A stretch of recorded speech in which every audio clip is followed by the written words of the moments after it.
Is America an oligarchy? What we are looking at here is oligarchy. In his farewell address to America, President Biden issued a grave warning. An oligarchy is taking shape in America of extreme wealth, power, and influence That echoed the chilling words of President Eisenhower in his last days of office. We must guard against the acquisition of unwarranted influence, whether sought or unsought, by the military-industrial complex.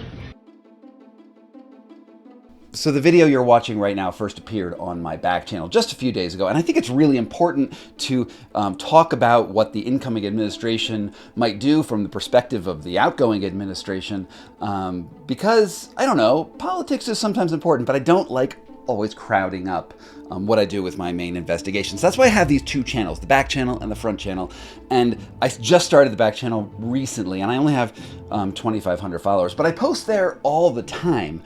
And I'd love you to go, I don't know, check it out, subscribe, and make it something, bigger than it is right now. Because, I don't know, I think I need two homes here on YouTube. Anyway, back to the video. The connection between industry and military power is stronger today than it even was in Eisenhower's time. Once thriving newspaper and television businesses have been reduced to social media cottage industries that are algorithmically controlled by tech giants. Retail districts and urban centers have given way to box stores and now online home delivery. Meanwhile, a full 13% of the US budget goes to military spending. Adjusting for inflation, that's twice what Eisenhower's administration spent.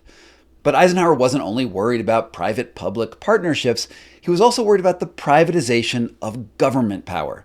Here's a part of his farewell speech that you might not have heard before. We must also be alert that public policy could itself become the captive of a scientific, technological elite. He was describing the world we live in today, where big tech billionaires have undue influence on, well, everything. America likes to think of itself as exceptional and fundamentally different from every other world government. We like to think that our democracy can withstand any challenge because it was almost divinely inspired by our founding fathers. We scoff at the idea that an oligarchy, a small cabal of ultra-rich businessmen, might actually take power from the people.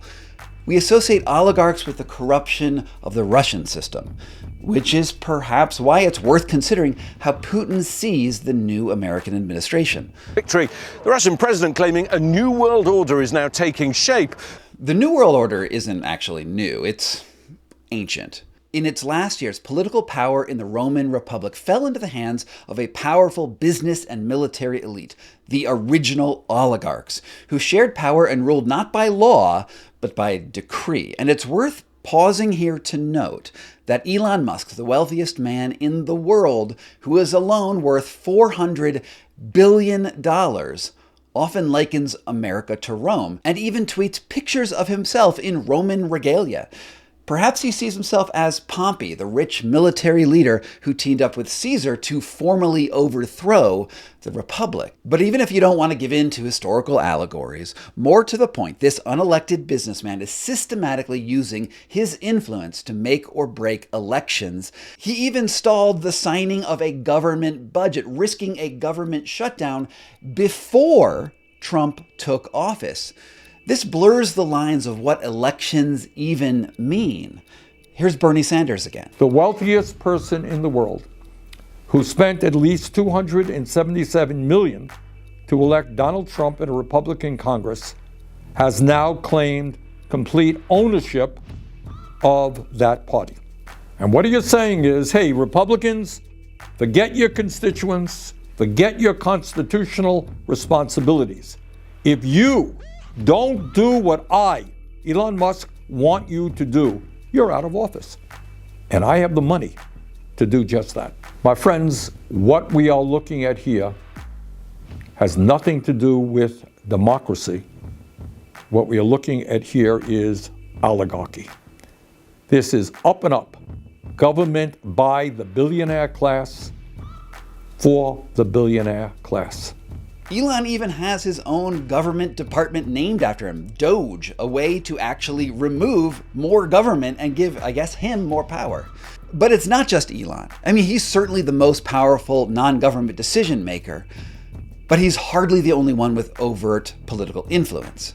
In the weeks leading up to his election, Trump courted almost the entire billionaire class at Mar-a-Lago, meeting with Jeff Bezos and Mark Zuckerberg, both of whom announced major changes in the ways that they would do business under the next administration. In both cases, radically changing the way they control or don't control the flow of information across the internet, the things that you know. First, we're going to get rid of fact checkers and replace them with community notes. We're going to work with President Trump to push back on governments around the world that are going after American companies and pushing to censor more. Look, having an oligarchy doesn't mean that the government ceases to exist. Indeed, Russia has busy governmental bodies and various political parties. Just like the Roman Republic, which still had a Senate, oligarchies sidestep the necessity of government and takes what would have been political actions outside the accountability of government oversight. In an oligarchy, government bodies don't really matter much when it comes to how decisions actually get made. Putin can stop or start a war with Ukraine by decree alone. He's propped up by businessmen who control enough of the economy and organized crime and even private militaries that the government and the courts are at best window dressing.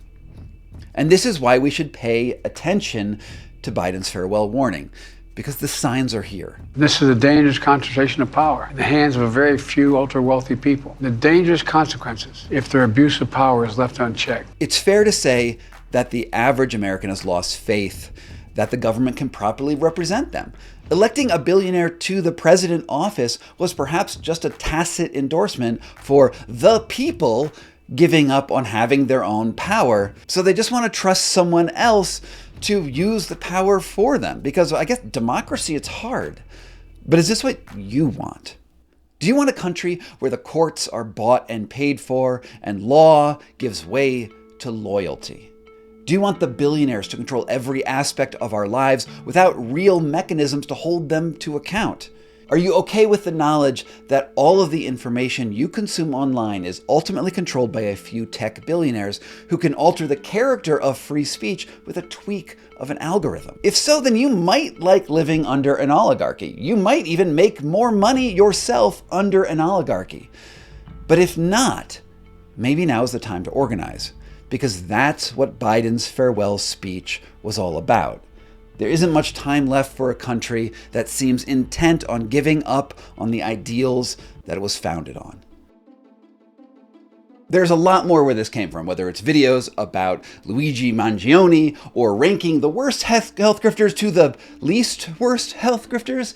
Also commentary on Huberman and Wim Hof that I just didn't want to put here. Anyway, go check it out. Link right down there in the description, or it's also on the front page of my main channel. So just look upwards. From PokeyBear LLC in Denver, Colorado, this was both my back and my front channels.